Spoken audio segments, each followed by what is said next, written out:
Welcome to the Evening Gamer. I'm Taylor. And I'm Guy. Welcome, everybody. We are back. And that's Guy. That is me, and we are back. We are Episode back. 16. It's been a week off, necessary, just to recoup, reset, refigure out what we're doing. Yeah, I feel like it's just been work. It has been. I mean, it's end of financial year coming up. You know, everybody's sort of taking stock. You know, it was necessary. I mean, we were pumping out episodes at a hell of a rate, so it was time to just take a breath. We were, but I think that's our commitment moving forward is always weekly, unless something comes up. Yeah.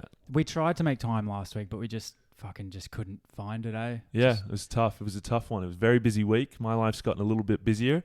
In a positive way. I'm very happy about it. But yeah. It's also like end of financial year being in fucking sales. I Yeah. feel like, especially when you work with clients and companies, end of financial year, they make so many decisions, like business decisions, and you have to be in on those meetings. And like, I've been working sometimes till like 8 p.m. Yeah, especially with you with being on a global reach. You know, Yeah, thankfully mine ends at clock off time, but nonetheless, you know, you're still left sort of thinking about decisions and get your marching orders. Yeah. And here's an indication as to how much I've been working. My lower back is fucked at the moment. Sitting down too much? I think it's just sitting down too much. You know what it also is as well? It's probably being just 30 and not stretching before I do things. Oh, jeez. Yeah, I've started stretching when I work out. I've been trying to get the morning sessions in, and like when you work out in the morning, I'd love to say that I have enough time to do like a 15-minute stretch, but I just don't. What made you start working out in the morning though? I make Monday mornings early and like difficult, because I feel like if I have a really difficult Monday, I kind of get one up on the whole week. That makes sense, yeah. You know, like I start the week off on a tone of like I've done a lot of things, and therefore I can kind of work hard Tuesday, Wednesday, Thursday, and it really kind of tapers off by Friday. I'm not like chasing my own tail. Yeah, I mean, Monday mornings are perfect to get that one gym sesh out of the way if you're trying to go for 3 in the week. Exactly. Definitely. But, I fucking did a leg session and my back I've done something to my back. Bombed out. Oh, mate. Like I need someone to take a look at it. Have you got one of those machine gun thingies, the massage guns? Those things are phenomenal. Well, I played footy for 20 years, so the amount of physiotherapy I've had across my body, I feel like the massage guns just do not do anything for me. Oh, jeez. I mean, they're good at hammering knots out, but you know. But you should see me. I'm walking around like a fucking 60-year-old. The other day, I did a whole day of work from bed. Thank God that in my job I can work from home. That is ideal. I sat on my bed, and on my lunch break I played Pokemon. that was my life. The last two working days, it's been fucking hopeless. Living the dream. You know a show I've started watching? What's up? It's called Them. Them. I think I know this one. He's got like a smiley face on the poster or something. I think so, but it's a TV show based in like Compton in the 1950s, and it's about like an African-American family that move into this predominantly white neighborhood. And my God, it's shocking. Yeah, right. It is such a shocking show. Like, you just forget how bad things were back then. Like, and the amount of white guilt you have just sitting there watching. Like my family's African, but yeah, we're white as fuck. Yeah, but like we're all English,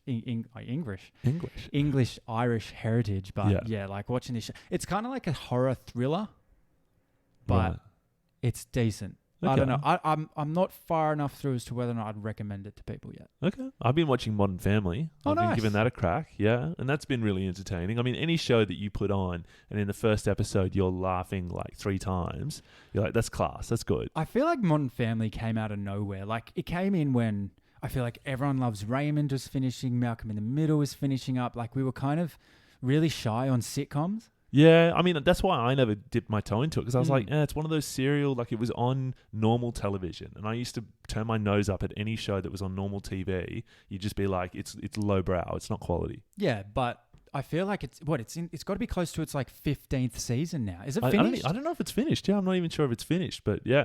Yeah, like it's always crazy when you see, because they have that one young girl in there. Yeah. And when it starts, she's like 4, and I'm pretty sure she's like 18 now. Well, there's the baby they adopt, and she's now, like Lily or whatever her name that's is, a right? bona fide toddler, like, you know. Yeah, that's such a quality show. It's a great show. I never really got into it either. My parents watched it because that was around and I was still kind of living at home. We're talking like 10, 15 years ago. But yeah, I never got into it, but my parents are fucking crazy about it. It's very layered. There's very quick moments. All the characters are great. You can really sort of not relate, but sort of you have your favorites. You know, and Jay and Gloria, their banter is just phenomenal. I saw him being interviewed once and he was like, if you ever doubt writing and scripting and TV shows and acting, just remember that they made everyone believe that I was married to Gloria for 15 seasons. And that Cam is a gay guy. Yeah, well, one He of them plays isn't. that No, one well. of them isn't. No, yeah, he's straight. He's in real straight life. as, yeah. The other guy- And I think he's got an Australian connection somehow. Yeah, I feel like I don't know. He's a great actor. Don't get me wrong, and he plays the part so well. But like, I feel like, wouldn't you just get 2 gay actors? Yeah. Like, I feel like if you were a gay actor and you're really trying to make it, Yeah. and then a gay role came along and they hired a straight dude, you'd be like, what the fuck? It was a whole thing because like they keep getting actors and actresses who are not the nationality of the source book or whatever to portray the character, and you're like, are you acting? You know, like as an actor, are you allowed to act as characters that you not actually are and representing? Like it's a whole fucking political firestorm. Yeah, you know, I actually had a bit of a problem with Napoleon. Was it Ridley Scott? Yeah, it was Ridley Scott, yeah. That did Napoleon. I had a problem with that because, don't get me wrong, Joaquin Phoenix, fucking great actor. Joaquin Phoenix. I mean, he was in, I still remember watching him in Signs way back when. Oh, yeah. But what then a movie that was. he's been a powerhouse in so many different films. And don't get me wrong, his acting in Napoleon was good. But I get it's Hollywood, but when you make a movie about the French Revolution, it was weird for me not reading subtitles in that and not hearing it in French. I was just hearing like American accents Did you across want the board. Timothy There's Chalamet one to do guy, it? bro, he's talking to one dude during a battle scene and the bloke's Irish. Oh, wow. And it's like, come on, man. Like, one French dude or one French woman or Frenchman in the entire cast, I reckon. Yeah. They've been doing it forever, though. I mean, think of Mel Gibson in Braveheart. You know, like it's, you know. Fucking Braveheart. Fucking Mel Gibson. Yeah. that could be a rant for... That's a rant for another day. Here's just taking it back to Modern Family for a minute. So that Cam guy, I saw him getting interviewed the other day. We're really not talking gaming today. But we'll get to it. The Cam guy was getting interviewed, and he's a big like Chiefs fan, I think, in the NFL.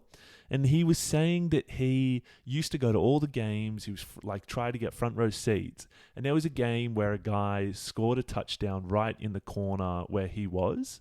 And now he's rich and famous, and he's purchased a box seat, like a full-on box at the Kansas City Chiefs. That's when you know stadium. You've made it. I mean, if you get one of those, like you're more than made it. Like that's big dick money.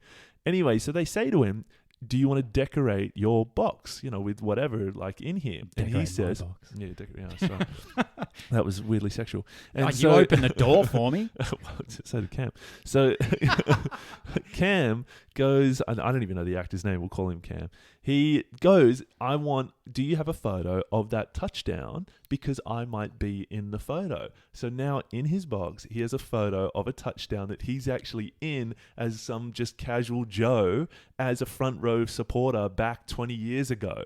Which is fantastic. Fucking sick. You know, like imagine that of going, you get a box seat at the SCG and you've got a photo of you high-fiving Buddy when he kicks his 1,000. That's so sick. Well, how cool would that be? I was interviewing with a company once and I wasn't too keen on them and I don't think they were vibing with me either, to be in all fairness. But then they were like, yeah, you know, we get around the footy, that, you know, the conversation went in that direction. Yeah. They were like, we have a box at the SCG for the Swans. And I was like, what?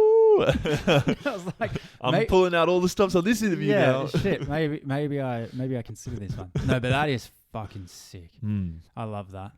Just one last story before we do get into the game, because we've got a whole list of things that, you know, we want to cover off for the game today. We haven't even announced what game we're doing. Red Dead Redemption 2, Redemption 2 is what we're doing. On the weekend, I went on a ghost tour, and I went and saw, Around the Rocks. And it got booked, and we're like, okay, ghost tour. Like, I'm not a big one for ghosts. We'll see how we go. Of course, it's fucking Vivid in Sydney. So the timing could not be worse for what is supposed to be a spooky, moody little trip down the rocks. Got the Vivid Light show going on in the background. I got this lady telling these scary stories going like, this is where an Irish person got garroted. And there's laser lights going over her face. It's like toddlers playing games in the background. Literally. Around chasing it was, butterflies. Every stop along the way, something silly happened. There's one point she's at the climax of the story. It's getting all moody and dark and serious. And I was like, there's a dead person used to live here. And then some Asian lady walks past with a bunch of bins. It's like, oh, sorry. Like, you know. Just to fucking kill Ruin the mood. I feel like that must be one of the hardest jobs to sign up for. Oh, my goodness. I mean, it's also a complete money-raking exercise of going, come on a ghost tour. Give me $50 to walk you around the rocks. But like, the product for a ghost tour doesn't even exist. Like the Well, product I should mean- be the ghosts, right? And it's not going to happen. Yeah. So imagine having to carry that as a tour guide. I know. Everyone's looking at you and you're like, fuck, I've got to have some stories up the back pocket here. I honestly, like, me being me and my father's son, and my father is a prankster.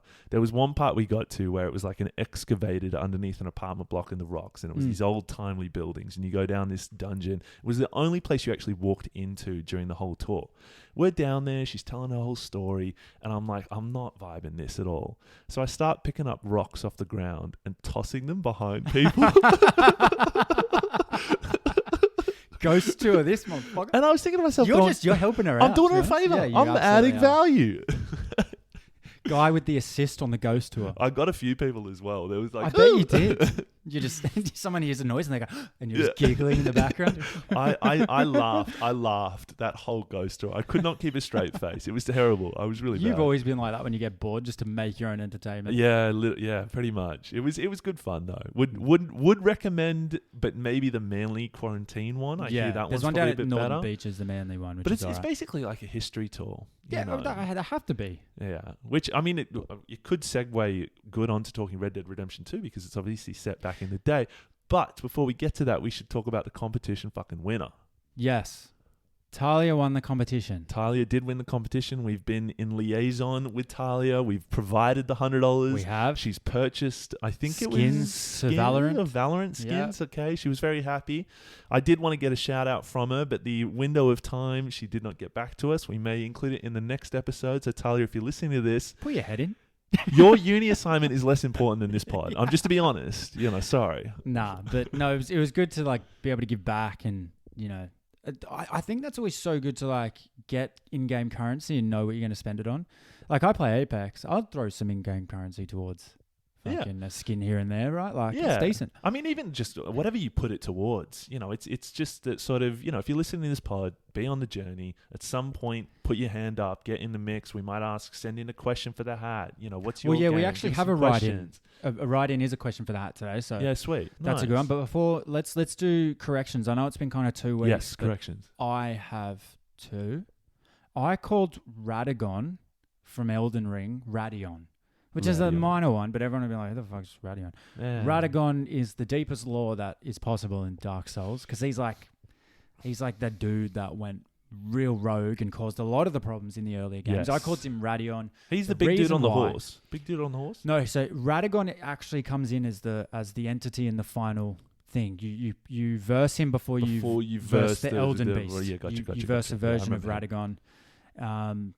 That was And yeah. Oh man, that fight. I know we're not talking Elden Ring, but I remember like you come up against that guy and you're like, this is the final boss. Like I'm gonna win in the game, and then you get him down, and then it pops, and you start versing this giant beef. You're like, you bitch. If you're playing Dark Souls games or any Souls game genre, expect a phase 2. yeah, Holds on to your fucking consumables and your throwables until you know for a fact there ain't a fucking phase 2. 100%. On top of that, we also said 100%. We also said Elden Ring sold. Was it? We did something wrong with the copies there. Yeah, I think we said 23 million it's- copies in its first 2 months, but that was wrong. That was all time. That was all time. All time Yeah. for a very quick correction there. And we sort of we as we've been going through the pod, I think bearing in mind the top selling games is something to be conscious of, of where they rank in sort of the rogues gallery of games gone by, and Red Dead Redemption 2, if we start talking about that, so obviously everybody knows it, and this one sold 63 million copies, and it's number 7 on the all-time games sold list. It had the second biggest launch in the history of entertainment.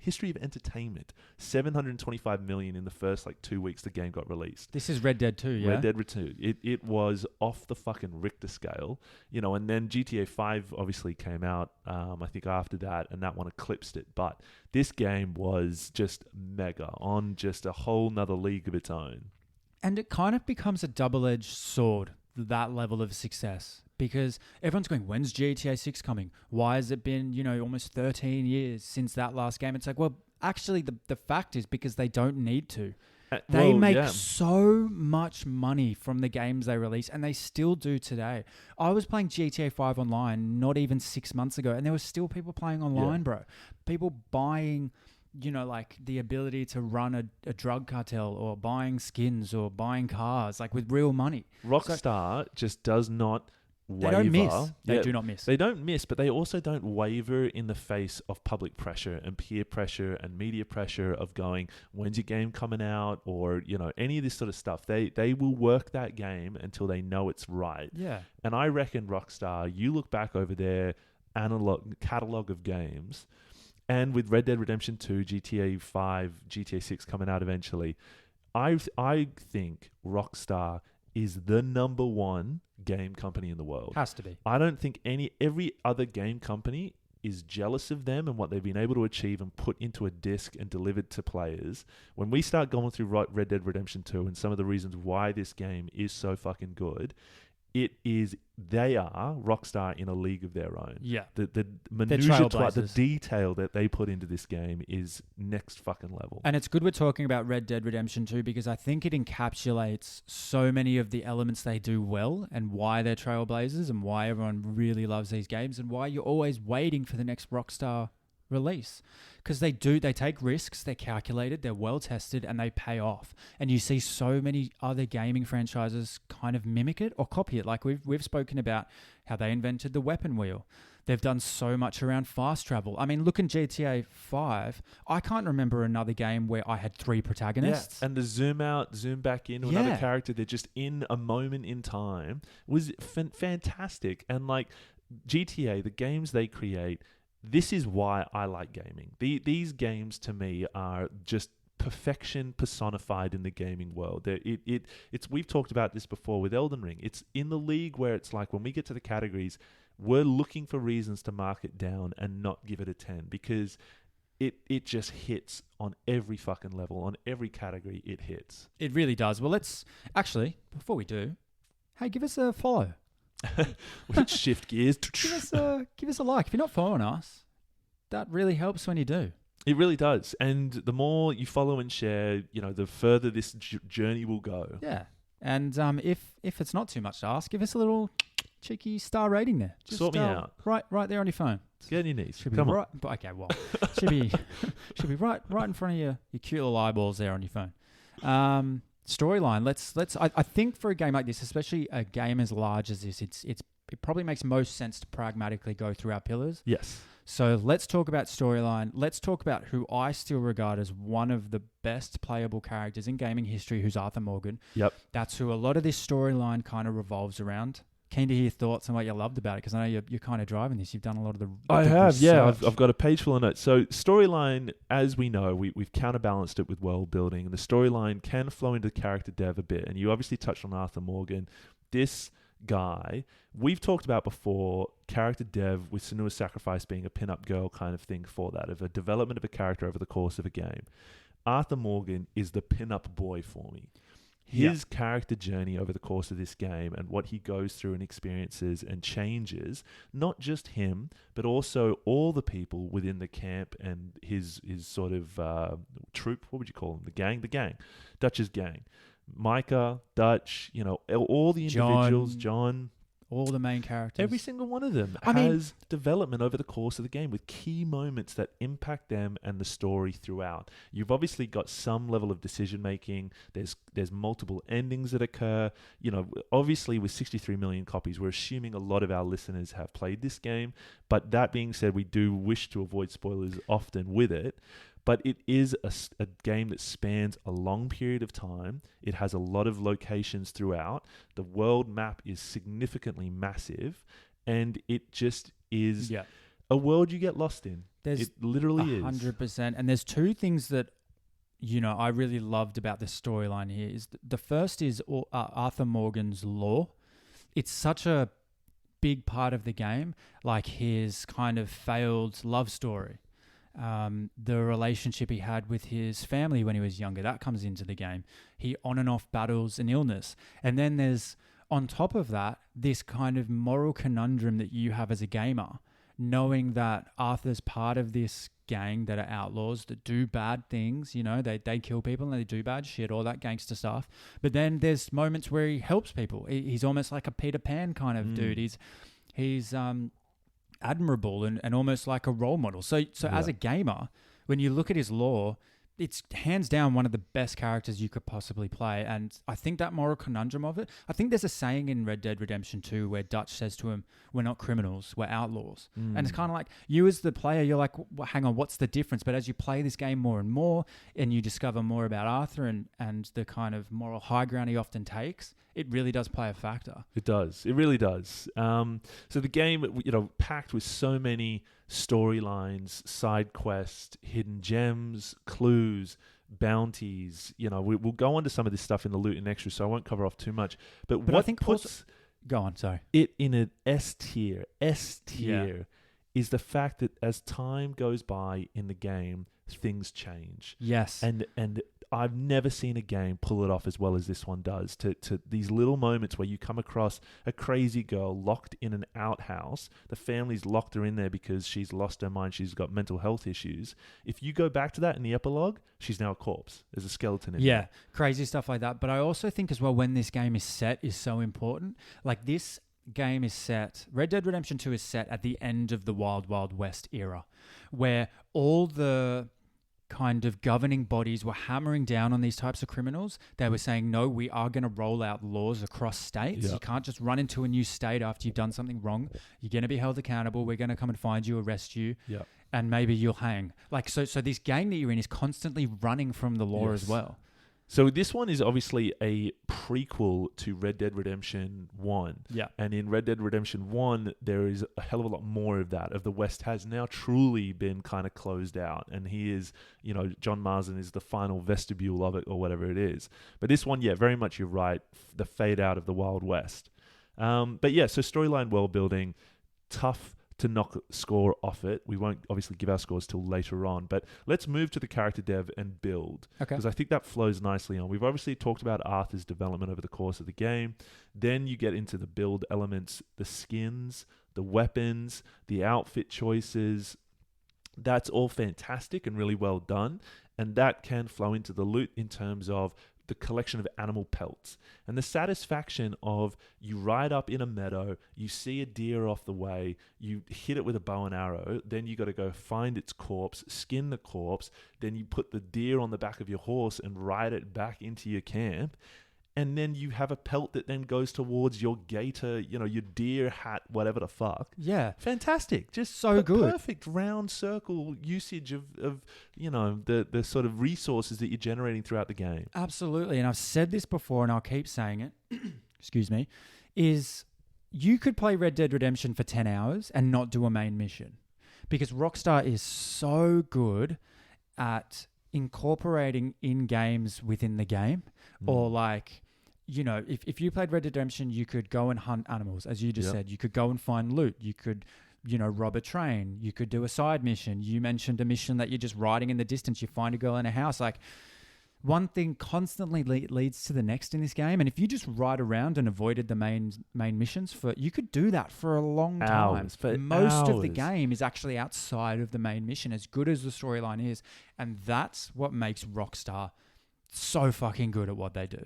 In comparing it with GTA 5, sometimes with GTA 5, because it's a packed world, there's NPCs all over the shop, it has a level of density about it. So you're kind of driving from location to location and you're like, is there anything spontaneous here occurring? Whereas in Red Dead, because it's a little bit more the outdoors, off rolling hills, you see a little cavern, you go, what is over there? And then you go and explore it. And it then allows them the ability to create much more spontaneity in these moments. And we've talked about it before of what makes, it's lazy storytelling and gaming where you fast travel and miss moments.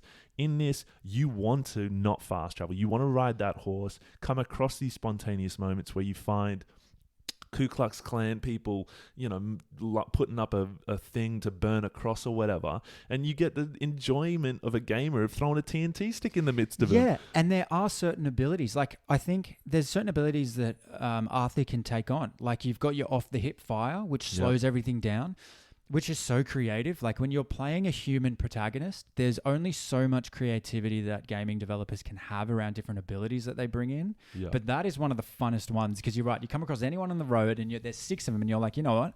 I could fucking take you all out right now. It has that cinematic, joyous thing that games want and desire is you hit the Deadeye button, you then hit the reticle on all their heads, and then it's like, and all their heads pop off and they fall off their horses, and you're like, this is like watching Clint Eastwood and the good, the bad, the ugly. Like, it's so good. And then you've got to hide the bodies before someone sees what you've done, and you get a bounty on your head. Yeah. Like there's an element of serendipity and realism there as well. Yeah.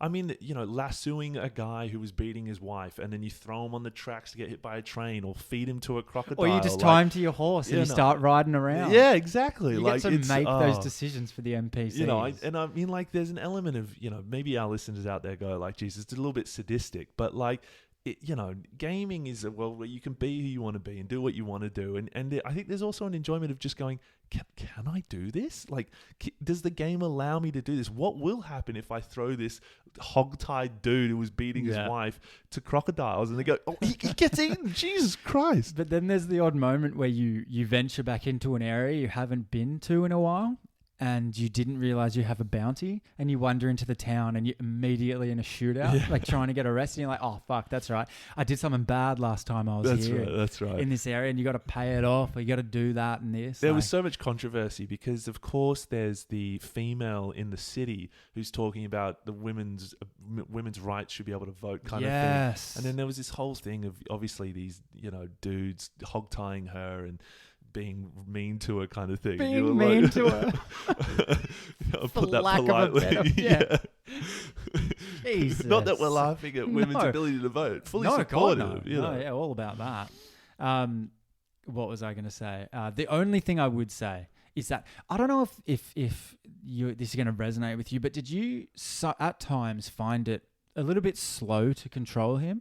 Like, I've always had this issue with Rockstar, is that it's kind of the same in GTA 5, but it didn't play as much of a part because in GTA 5 you're in a city, everything's flat, it's right edges, it's fine. When you're out there in the wilderness and you're trying to get on your horse, it was so slow to respond sometimes. It's almost like there was input lag, and I'd put that in the mechanics. Yeah, definitely. Yeah. You would walk up to your horse and you click the wrong button to try and get on the back of it, and you punch the horse, and then the horse kicks you in the head and you die. Yeah, and you're like, exactly. Fuck, like, I was so and it's like it always happens at a time that you were like out in the wilderness hunting something. You're like, now I gotta fucking go back. No, but that is a good point, and I did have that in my sort of field mechanics as a little bit of a markdown there. But yeah, so I think we've closed off character dev build, we've closed off storyline world building, the field mechanics we're touching on. So you've obviously got the shaving his face, the having a shower, cleaning yourself. You smell in the game if you don't do that.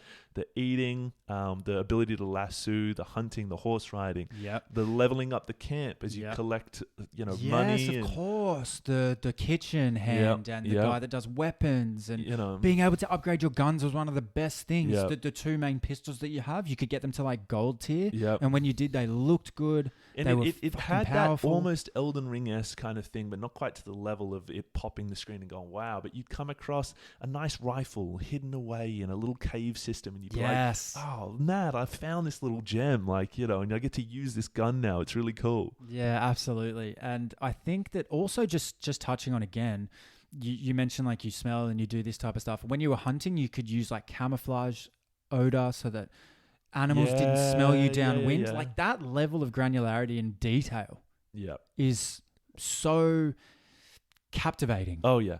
On the detail front, and I watched the whole YouTube clip on this the other day. So there's the train tracks that go throughout this game, and they're all over the place. There are sections in the game where they have, even the designers of the game have graphically made the train lines more weathered in areas where they've existed longer.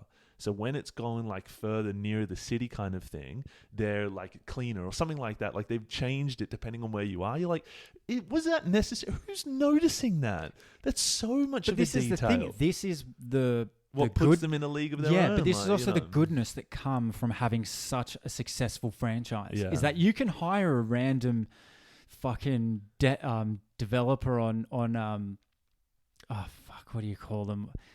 Like online or something? No, like what's it, like a mentorship, an unpaid? Oh, an intern. Yeah, like you can just get an intern developer, just be like, hey, why don't you go around to all just the maps, copy paste some of these trains, and just make them age over time. How about you do that? How about you fuck off and you do that, and we'll do this. I've got a great idea. Yeah. What about this? I've aged the train tracks. Like it's like what? But I mean, I'm actually amazed that they packed this into the game. That, like, we're talking 2018. Okay, like, you know, it's a bit ago. But if you think about what other game was to this level of detail, this minute a detail, I'm amazed they were able to fit it on a disk drive and put it into a game. I know, it's incredible. I thought it was ahead of its time. I mean, it was one of the first games that came out with these new gen platforms. You know, so like I'm pretty sure that Red Dead Redemption 2 lined up with the Xbox Series S drop, did it not? I feel like it was pre that, I think. I mean, let's correct it for our own. Yeah, let's leave that for corrections. So Challenge Entertainment, I think, was sort of where we're up to. Yeah, well, just on that, entertainment through the roof. Oh, yeah. Unquestionably. Immensely entertaining in all the smallest ways. You get lost in it for hours at a time.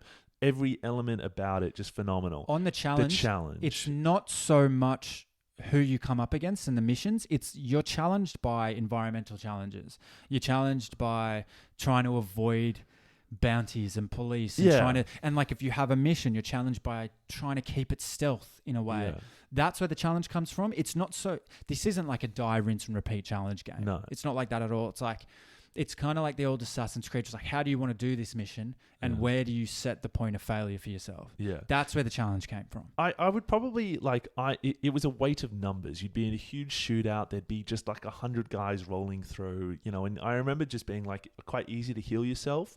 So it was never really too challenging that you like, okay, I've just been shot to death, and it's like, if I was to play it on hard again, you know, maybe the aim's a little bit better. Maybe the health isn't as easy to get back. Maybe it'd be more challenging, but playing it on normal difficulty, I didn't find it challenging. But like challenge and entertainment as a pillar, as a whole, like I remember trying to hunt down the legendary wolf, and it gives you quite a large radius as to where that animal is going to be. Yeah. And you look, and maybe you look for like 40 minutes. And I love doing challenges like this. In every game I come across, I don't Google. It defeats I don't Google where it is or how to find it. I go into the area and I truly like hunt camp until I fucking find it. Because he did have a tracking ability. Do you remember that? When you picked up on its scent, you could track it. And I remember that thing got away from me, or I missed the shot with the bow, because you'd always have to shoot it with your bow. Otherwise it would damage. That's right. The pelt. The meat and the pellet. I found that very entertaining and very challenging. Yeah, definitely. I remember playing this game, and I was playing it late one night, tired, probably a little drunk at the time, and I was fishing for one of the legendary fish because I didn't even bother with the fish, bro. I'm a 100%er, and I wanted to catch everything. And I fished this section. I went and got different lures, different fishing rods, going, why the fuck can I not catch this fish? I know it's here. After I did this, I shit you not, maybe for 3 hours, I tried to fish this fucking fish. I checked the fucking in-game cross-off list. I'd already caught the fish. Yeah, it should. That is one thing. It should make a bigger deal of it when you get it. Yeah, just, you know, I mean, it was probably my fault for being drunk and not checking it sooner, but whatever. Oh, how good is playing Red Dead after a couple of beers, or with a couple of beers? How good's an open-world game with a couple of conscience-altering beers?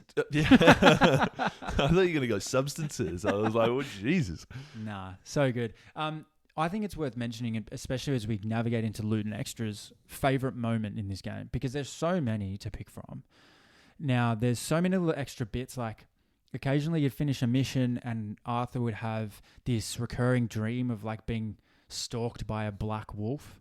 Like it's moments like that are in this game. But do you remember a moment from this game where you were like, that was sick? Yeah, the 2's probably when he goes to Guava, I think it is. The ship sinks and they wash up on shore, and then you're kind of like, you're now on an island. Like, and there's little parts of the game that occur there. I was like, I thought that was, for what was such a huge game, to then even pack in another map that's then been built out, designed, put into the game, I thought was fantastic. I didn't see it coming at all. I was like, no way are they going off world. Like, what, really? And I think that's so... Like, how fucking genius is that to be like, oh, you're getting over the main map? Well, we're going to take it away from you for a time. And you almost start to yearn for it again. You're like, actually, maybe I was taking that. I want to get back to my roots. Yeah, I'm out of place now. This is where you should be. How do you keep a game fresh whilst you're playing it? That's how. That was a good one. And then the other one for me was when you come across the house where there's like, I don't know, almost mad scientist, and he's kind of putting pigs' heads on human bodies kind of thing. And I remember going like, this is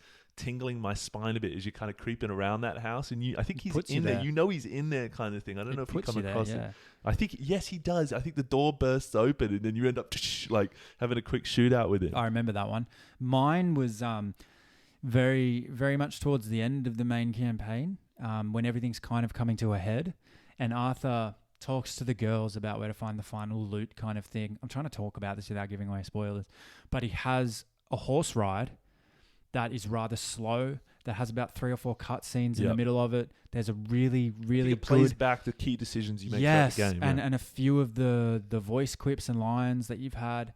And like that's an emotional moment in that game. Like you kind of as the player know that it's coming to an end, and it makes you feel that. Yeah, there's that clip of the guy, some streamer, I can't remember his name, and like he starts the game and he's riding through like the snowy part at the beginning, and he's like, "This game's so boring. Like, when's the exciting thing happen?" And then it cuts to him when he's finishing the game, and he's like literally crying. Yeah, that dude's been in the emotional roller coaster. Man, if you haven't gone on the Red Dead Redemption 2 journey, I envy you. I actually do, because that is whenever you're ready to pick it up, now's a great time. But whenever you're ready to pick it up, if you haven't played it, oh man.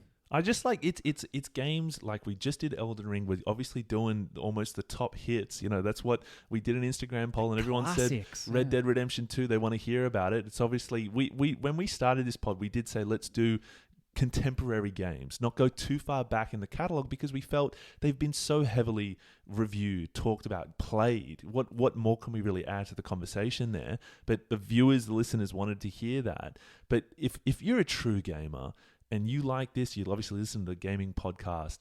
Elden Ring, Red Dead, these games are why you game. They're that fucking good. They deserve their time. Make time for them and play these games. Yeah, absolutely.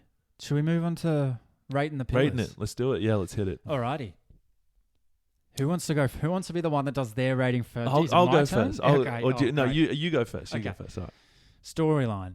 I gave this a 10. 10. Flawless. Yeah. I don't think you could make it better. It had everything that it needed to, from a lore perspective. It followed on very nicely from its prequel, or from its, from Red Dead Redemption 1. I mean, you go on a journey with Arthur that lasts the entire campaign. It's phenomenal. It is. I mean, it obviously ties into Red Dead Redemption 1 and the handover, that it does to the prequel. World building, just off the charts. A 10, no questions asked, done. Absolutely. Mechanics, I gave an 8. I gave a 9.5 for film mechanics purely because of the horse jankiness, and the floppiness that it's kind of got that better than GTA 4. Nico Bellic used to have a little bit more floppy about him and the gravity kind of system of that. So I gave it a minus 0.5 just slightly. I gave mechanics a little bit of a lower mark because I don't think you moved any differently between terrains. I know that's like a weird thing. Like you'd be walking through snow and it wouldn't be this. It would be the same as like walking through swampy. I thought it was a little bit slower, and you'd see the tracks behind. And then also like anything with input delay really fucking bugs me. Yeah, I just remember it being like almost too many buttons on the radial dial, and it was quite easy to like you have an L1 to hit this to do that. I don't know. But you're right. Like I don't want to be nitpicking, so I'll meet you halfway. Yeah, we're kind of nitpicking. I'll go a 9. All right. Challenge and entertainment, I gave an 8.5. Entertainment through the roof. You were challenged in like I don't think I died too many times in main missions. I mean I didn't either. Like, and there's also like it's very difficult to do in a game like this, but there's no real bosses.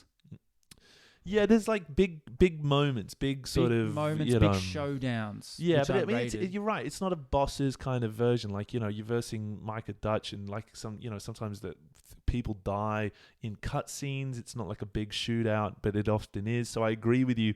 I marked it down to a 9 just purely because I felt it was easy. Like I wasn't challenged. Yeah, I'm gonna keep mine at an 8.5 there. Okay. Character build. You go first for character build. Well, character dev build, it's a 10. I couldn't fault it there. As I said, he's the pin-up boy of what a character goes through and develops. The other characters develop along with him. The build element of the skins, the outfits, the weapons, the way you find them, the way you collect them. I couldn't fault it. I gave it a 10. Yeah, I gave it a 9 just because there's a lot of creativity there, but I think they could have done a little bit more in terms of the customization of Arthur.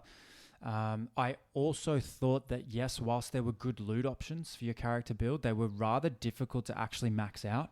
Like you had to hunt the legendary animals to get the pellets, and then you had to go find the random guy in the forest somewhere, and then it would be very difficult to actually transition that into a good piece of gear. I do remember spending a lot of time going like, I've got to shoot 15 rabbits, and you're just like, you know, I get why, but it just kind of got a little bit samey as you're charging around trying to find a fucking rabbit to kill. But again, 9 out of 10. Yeah, you know, we're nitpicking, yeah. Loot and extras. 9.5. Me too. Yeah. Bang on. Like, I don't think...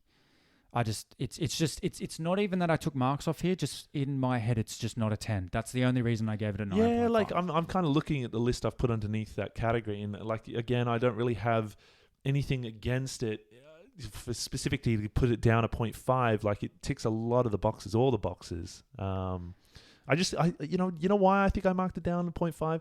I just wanted a little bit more as well. You know, like it was one of those ones where I loved the game so much. I did everything in it. I would have been happy with the bounties being a bigger deal, or like maybe more of them, just more of the same of why it was so good. Yeah, I totally agree. Ready for the score? Yeah, let's do it. Drum roll. 9.2. 9.2. Red Dead Redemption, which I think is really fitting. What did we score Elden Ring? How close is it to that? Elden Ring got a 9.48. Okay, all right. Yeah, I mean anything in the 9s and up is S tier for sure. S tier, must play games. Yeah. Yeah. Elden Ring just did a few of the other pillars just better.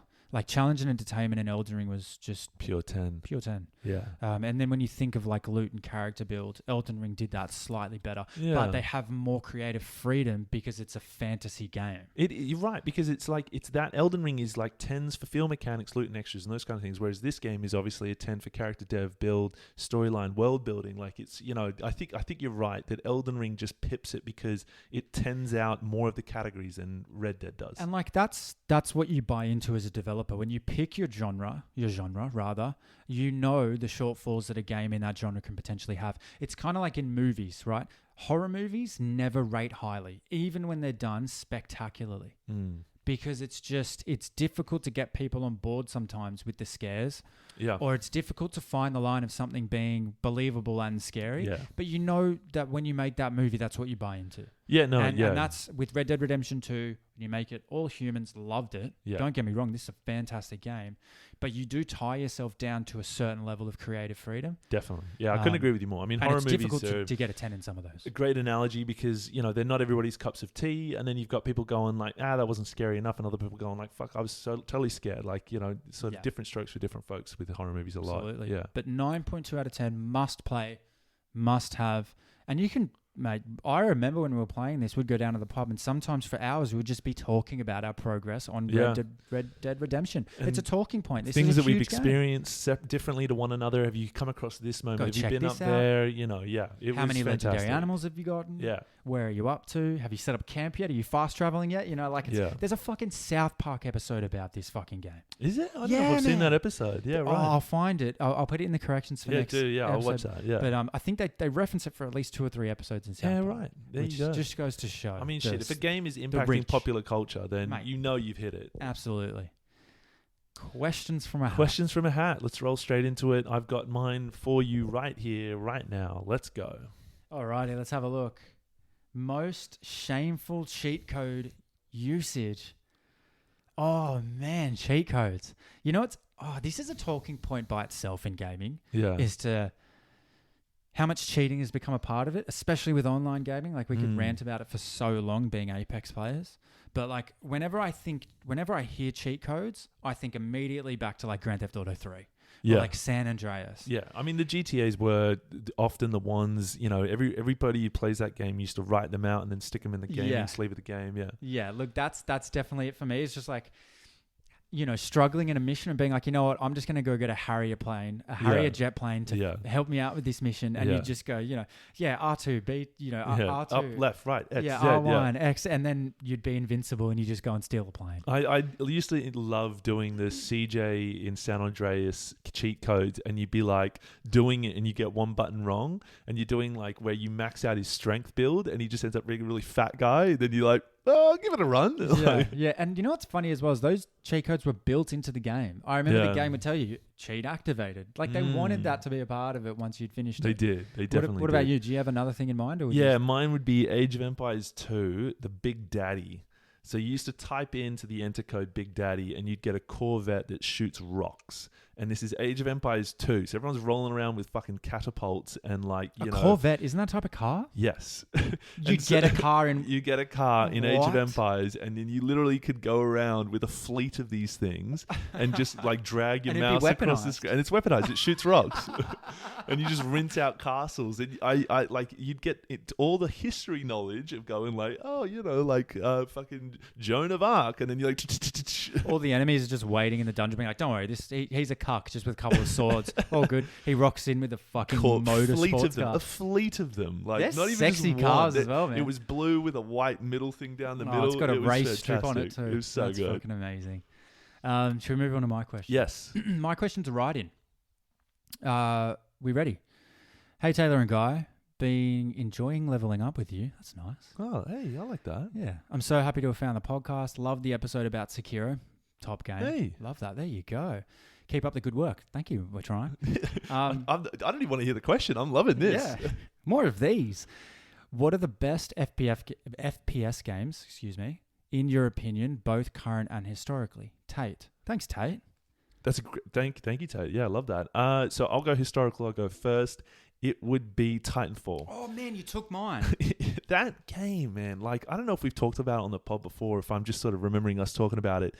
Hitting a Titan coming down from the sky, and when it hits the map and then you jump in that bad boy and you're running around, you grab a pilot, another player, and you crush them with your hand. There is like... You punch them out of the air? Oh, it's a feeling like no other, and you're dodging and weaving the fucking rockets coming through. And they brought in wall running and double jumping and invisibility abilities. Like, they really paved the way. They were elite. They were a whole different genre of gaming, of first-person shooter, where you had the enjoyment of being a pilot running around, but then you jump in your own mech suit and done so well, like just fantastic. Titanfall brought together Halo, COD, and Transformers in one game. Yeah, like I'm trying to think of what would be another first-person shooter where there is a vehicle you can get in. Obviously, the Halos back in the day, you got the Warthogs, you got the the tanks, the Covenant tanks, the planes. But then I'm thinking Battlefield with some of those tanks, and you could get in these old-timely aircrafts and fly around. They were a different thing, but to hit the ground with a Titan and see it fly down was just a gaming moment I think I will never forget. So good. And they made getting kills really valuable. Getting pilot kills in that game because the maps were so big and there was almost always a Titan running around. Yeah. You had to play differently. You had to stay quiet sometimes. Yeah. You had to use your... skills, the camouflage skill and, little tacticals. And they put in specters into the game. They did. And you'd have grunts that you could get the level up. And like, I remember playing that game, and if you were the first person to hit a Titan in the game, you were like, I've got a level up already on the competition in this game. Like, so good. 100%. FPS games now, first-person shooter games are now, they're kind of older. Yeah, it's been around a while now. Especially these like team deathmatch games. I think for me, it has to be, outside of Titanfall, because I would have said Titanfall, it has to be Modern Warfare 2 or maybe even World at War. Yeah, World at War was good for a stint, yeah. Because World at War and Modern Warfare 2 brought in kill streaks like no other game ever had. Yeah. And they, with the drop shots, with the quick scoping, with bringing things in like capture the flag, and they brought in nuke kill streaks and things like that. Yes. It really kind of changed. And I think they invented Search and Destroy, which is one of the funnest games if played properly in like... Go on. Yeah, well, no, I'm just thinking like Counter-Strike. You had the bomb sites. You'd plant the bombs. Oh, yeah, maybe. But I think they upped it. They took it up morphed a level. It, yeah. Yeah, and just I think that for me is just a game that I miss playing so much. I mean, mentioning Counter-Strike, I played that for a long time, and that was back in the day. A hell of a lot of fun in itself, picking up the AWP, and popping those headshots off. And, it was mouse and keyboard. Obviously, it was challenging, and the smoke grenades. That always has a place in my heart as well. But I also think that these types of games, we've graduated from them. Like we have I know X Defiant just came out and I gave it a go. Yeah, and it's a horrible attempt at a new release FPS. It's copy and paste Modern Warfare 3. Nah, that's a shame. And it's just like... you know, like, I think we need to stop trying to live in the nostalgia of those FPS games. They had their time. Now it's BRs, it's battle royales. It is, yeah. And there are some really good ones on the market. Yeah, I mean, battle royales take the joy of an open world, combine it with the competitive nature, playing with your friends versus other people, real people, and not that click pace or rinse repeat that the old Call of Duties had, where you like run around the corner dead, run around the corner dead. I also think it just speaks to the evolution of online gaming as well, is that it's gone into the point where it's a community now. Yeah. No one really likes to play FPS games just by themselves with their headset on. It gets boring. It gets a bit boring. You want to sit there with your mates and have strategy behind it. And I just think that whilst games like Titanfall, if I was to have to play another FPS game that was older today, it would be Titanfall 2. But you know, I just think that there needs to be a huge shake-up from those types of games. There. Yeah, I'm just sort of thinking with, ask who was it? Kane, was it? Did you say, what was it? Tate, obviously a first-person shooter, enjoys them, hence the question. So Tate, I sort of want to put a question back to him, or more of a statement. Back when we were playing Counter-Strike, or we were playing Call of Duty when it was early doors, we would have sat there and said to each other, how good would it be if the map was a little bit bigger? You know, if they had this, imagine playing a game and a Titan drops in, or a big mech suit and you can run around in it. We would have had conversations like that. Fast forward 5 years, 10 now years, we're yearning for it. And now it's been done and it's fantastic. I'm sort of, I think you're right that those first person shooters and the battle royales have now been around for long enough. They've kind of been, maybe their popularity has been eclipsed a little bit, and I feel like the new sort of top dog of the gaming world of what people are really hunting for is the From Software type games. You know, there's been a lot of replica attempts of them, that with other gaming companies trying to do the similar kind of thing to it. And, I think that rolls straight on to, obviously, we're not far away from DLC dropping, and we're waiting like nothing else for that. But like, everything changes over time. Like, I think Formula 1 is a great example when it comes to this. Like, you look at how racing in that sport is today, and you go back 30 years and how different it looked and how things have changed to make it more competitive, faster. Everything changes over time, and you can't continue living in the past. And I think that's what X Defiant was trying to do.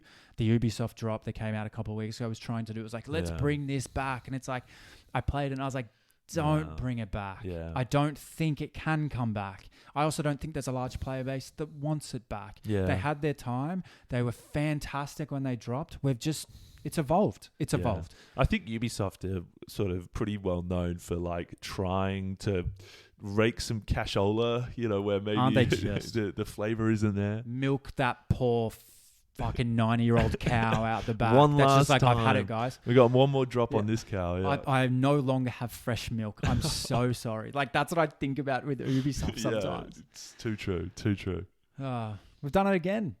That's another episode down. Red Dead Redemption 2, fantastic. And what do we got in the next episode? Are we Cyberpunk? We're doing Cyberpunk. We're gonna hit it. All right. Yeah, which I've got a lot to talk about. That'll be a great episode. And you know what? We actually get it's a perfect transition. Rather, we get to go from Wild West gaming into futuristic cyberpunk world. So I'll have to really pack in my distaste for their marketing attempts at the start to just focus on what the game is now. I've been enjoying it. I did do the DLC not that long ago, so I think it's a good game to cover off. Yeah, lots to talk about. But for now, don't be an NPC. Keep leveling up. Thanks so much, everyone.